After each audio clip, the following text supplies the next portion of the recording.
Hello, everyone. Welcome back to our podcast where we help you learn English in a way that actually works in real life. Today's episode is very special because we are going to talk about something that can truly change your future job interviews in English. That's right. And let's be honest, many people don't fail interviews because they lack knowledge. They fail because they can't express themselves clearly in English. Exactly. So today, we're not just going to teach you sentences. We're going to have a real conversation, just like two friends guiding you step by step through an interview. And we'll go deeper this time. Not just answers, but thinking, confidence, mindset, and real-life situations you might actually face. And if you're feeling nervous about interviews, that's completely normal. I remember my first interview very clearly.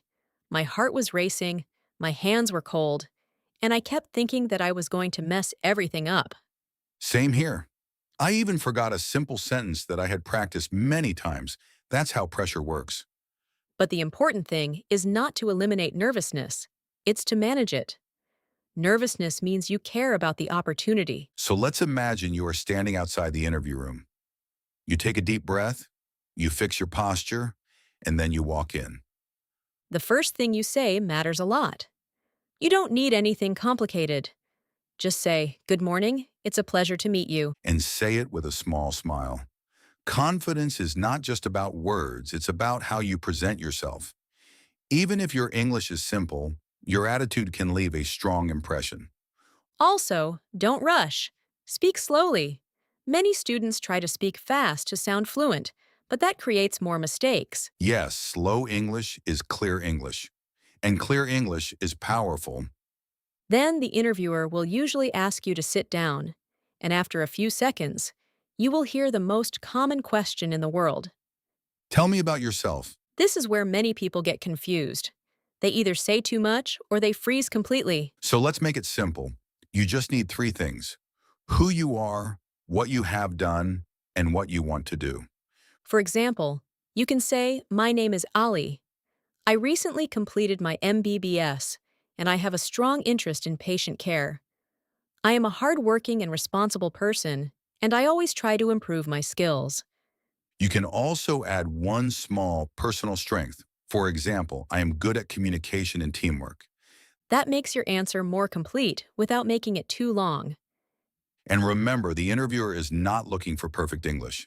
They are looking for clarity and confidence. After that, the interviewer might ask, "Can you tell us about your experience?"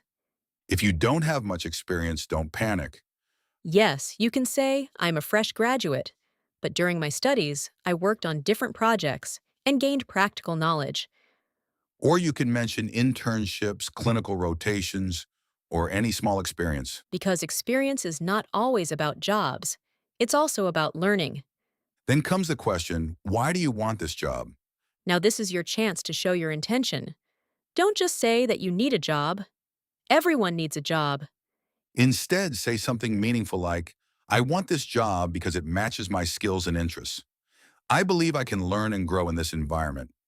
You can also add, "I want to contribute positively to your organization."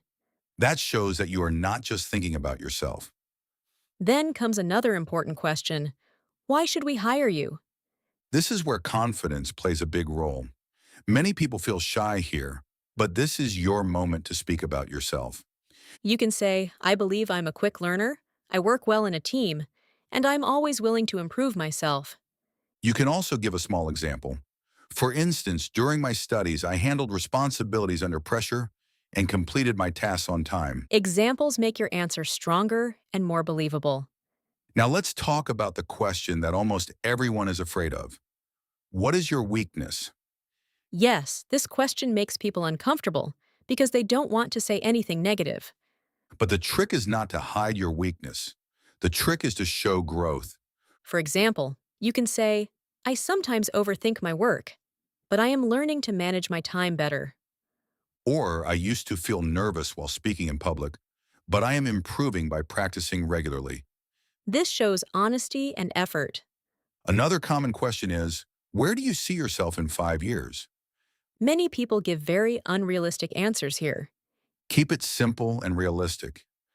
You can say, "In 5 years, I see myself as a skilled professional who is contributing to the organization and continuously improving. This shows ambition without sounding fake. At this point in the interview, you might start feeling a little more comfortable. Your voice becomes steady, and you begin to feel that maybe you can actually do this. But sometimes, even in the middle of the interview, negative thoughts come into your mind.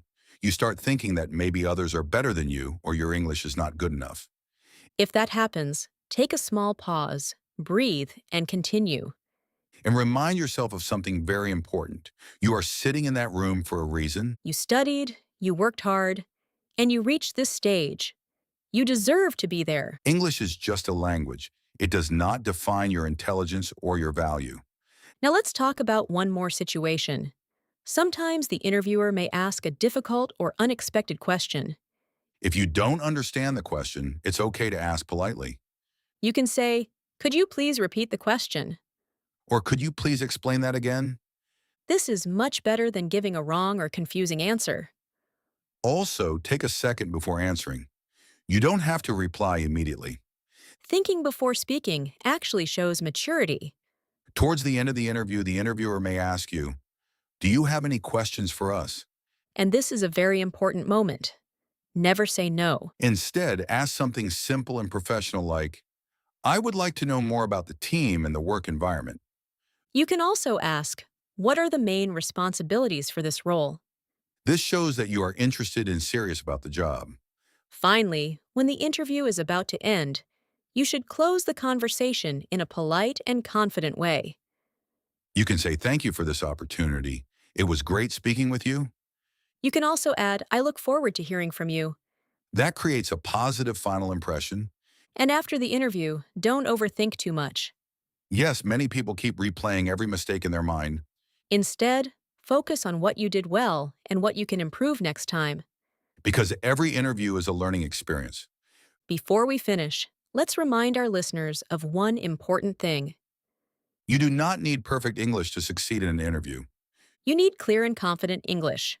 Practice speaking every day, even if it's just for a few minutes. Speak in front of a mirror, record your voice, and listen to yourself. Try to think in English instead of translating from your native language. Improve step by step. And don't be afraid of making mistakes.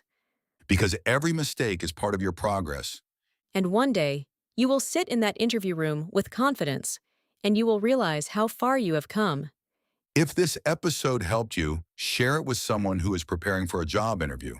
Because sometimes, one opportunity can change your entire life. Thank you for listening. We'll see you in the next episode.